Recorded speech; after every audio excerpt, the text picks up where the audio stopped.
What's up? What's up? What's up? Welcome back to another episode of the Format Podcast. Here we go. Here we go. Here we go. And man, oh man, do we have something crazy going on in the NBA today. So obviously, season's over. Golden State Warriors won the championship. We've had some pretty interesting storylines in basketball since then. Obviously, you've got John Wall getting bought out with the Rockets, and he's likely to join the Clippers. Okay, cool. You had the big Kyrie Irving story, him putting out the Nets, the Brooklyn Nets, being unsure whether or not he was going to re-sign his player extension and for what, 37.6 million dollars for next season. Him putting out a list of teams that he would like to go to, kind of putting the feelers out, and then finding out that the only team interested would be the Lakers, and he would basically have to accept a veterans minimum or mid-level exception. What was it, like $6 million? And it would have to be a sign and trade. So a lot of things would have had to take place for him to get to the Lakers, and he would lose out on about $30 million. So of course, Kyrie Irving opts back in, gets his $37.6 million. The Nets really weren't playing around with Kyrie Irving. They were going to let him walk if he wanted to go, or they were going to figure it out. Obviously, we've seen all the type of nonsense that you get with Kyrie Irving. Not even going to get into that, but we've seen that he can be a detriment to your franchise for all the ability he has and all the incredible on-court talent. And obviously, he's a champion. He's a guy who made one of the biggest shots in NBA history in the finals in 2016 when he made that shot over Steph to kind of seal the deal in the 1-3 comeback, which to this day is the only time any team has ever come back from 1-3 in the NBA finals to win a championship. So, got a lot going on with Kyrie Irving. Now, obviously, Kyrie Irving and Kevin Durant are best friends. They came to the Brooklyn Nets together. And that's where things kind of got funny, because with everyone speculating, trying to figure out what was the deal with Kyrie, what was he going to do, where was he going to end up, so on and so forth. Then you have the other problem of Kevin Durant. You got to be very careful in terms of how you dealt with this situation if you were Nets management. Why? Because you didn't want to alienate Kevin Durant, end up losing him. So you're trying to tiptoe around the situation, figure out how you're going to deal with Kyrie. Is he going to hold the organization hostage? What are you going to do? Are you going to try to trade him? Are you going to let him walk? So on and so forth. Turns out none of it mattered. This is the crazy part. So we get the news today. Kevin Durant has requested to be traded from the Brooklyn Nets. This is so insane to me. Number one, I think you guys know how I kind of feel about this already. Players signing contracts and demanding trades. Now, you see this in the NBA probably more than any of the other leagues, and that's crazy to me. I mean, you signed a deal. That was you. You got all your money. You didn't have a problem with that. But, things don't start going your way. You start getting upset and you want to demand a trade and get out of there. But that's a story for a different day. That's a podcast episode for a different day. Definitely want to talk about kind of modern players, their mentalities, and how much the game has changed on that front. But anyway, don't want to sound like, hey, you kids, get off my lawn, which is probably what I sound like to a lot of you guys. But still, definitely some, in my estimation, there should be some value to agreements, to making a deal, to signing a contract. And I know a bunch of you are probably saying, but Bruce, owners and organizations do it all the time. But guess what? There's language in all those contracts that the players sign that say that unless they have a no trade clause, they can be traded for, at the owners and organization's discretion. So, unless you have a no trade contract, unless you have a no trade clause in your contract, or you as a player are cutting your own check, which obviously as a player, you're not cutting your own check. At the end of the day, you're at the behest of the organization you play for. But anyway, again, different story. So Kevin Durant has now demanded that he be traded from the Brooklyn Nets, which is crazy, because I'm wondering if Kyrie opted back into his deal. If you're Kevin Durant, why would you ask to be traded? Are you upset with what the management did? Are you upset with the coaching situation? Are you upset with what happened in the playoffs this year? You're out in the first round and you've never made it past the second round in your 3 years in Brooklyn. Where you've had Kyrie Irving, you've had James Harden. At times, you've had Kyrie Irving and James Harden. Now, up until this point, you had Kyrie Irving and Ben Simmons. Obviously, Ben Simmons hasn't played yet.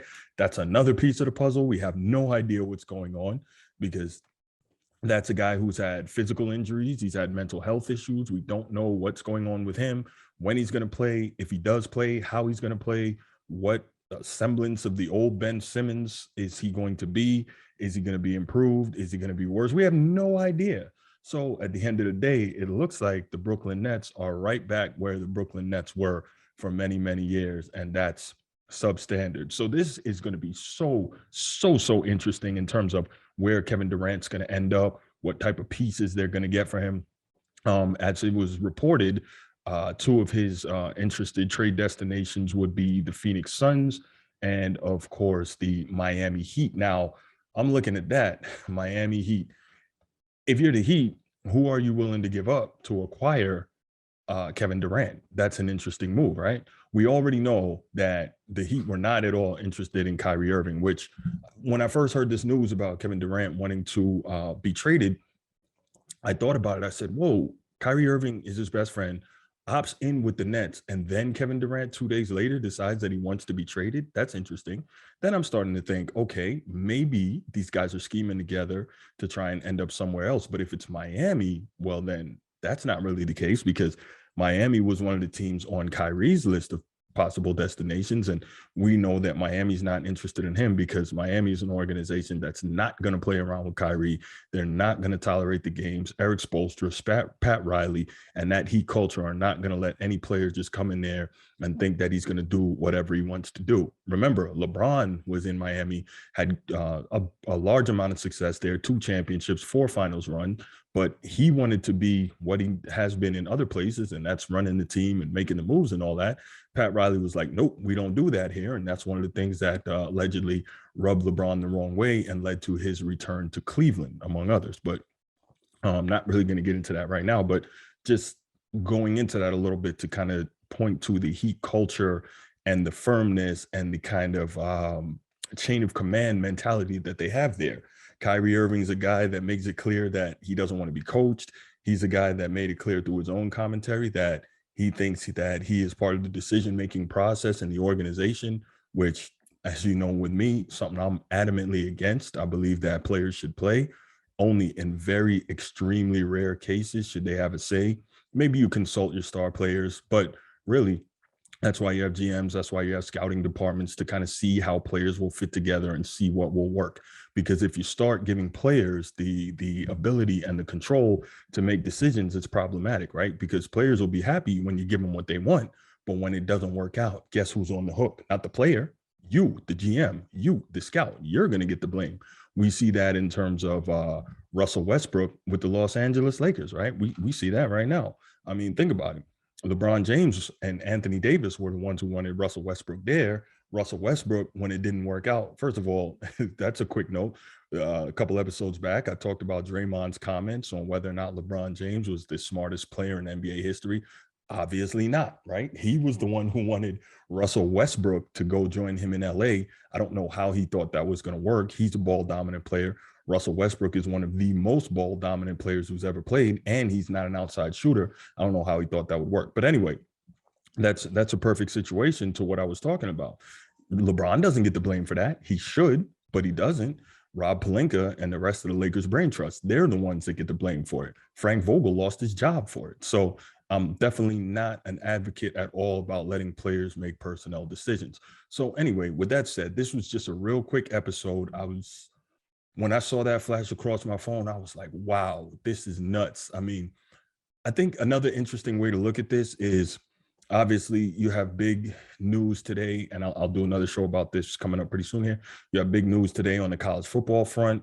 Obviously, you have the ongoing Deshaun Watson saga in the NFL. So this was a relatively quiet offseason for the NBA, and NBA free agency is one of their biggest times in terms of activity and coverage.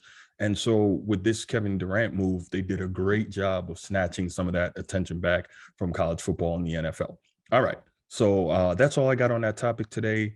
You know what to do here. Please click that subscribe button if you haven't already. Click that like and click that notification bell so you can be notified when new episodes of the pod come out. If you want the audio only version podcast, we are available wherever you get your audio podcast. And please, if you can, leave us a comment, whether it's here on YouTube or on your audio podcast platform, moves us up in the algorithm. And please give us that 5-star rating. And finally, if you like the show and you know other sports fans who might like it as well, Please, please, please don't keep it to yourself. Share it with them, and I'm out. Peace.